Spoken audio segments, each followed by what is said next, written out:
one of the very first critics who reviewed it when it came out in 1847 described it as a strange book that baffles all regular criticism.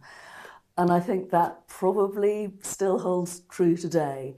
It's a disturbing book. It's totally outside the norms of the Victorian novel. So if you're expecting a sort of standard Victorian novel, you're definitely not going to get that. It's written within the Gothic tradition, but it's very different from a lot of Gothic because it's got so much, you know, real in-your-face naturalism in it as well. What it isn't is a sentimental love story.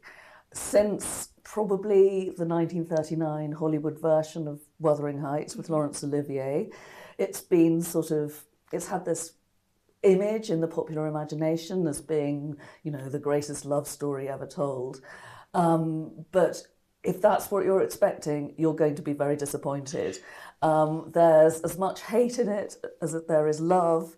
There's pretty much no sex in it, but there's a hell of a lot of violence. So I remember being sort of deeply confused by it when I first tried to read it as a teenager, not least because it opens in the voice of a narrator who's a pompous fool whose way of talking seems almost more like Mr. Collins in Pride and Prejudice than what you're expecting from this love story.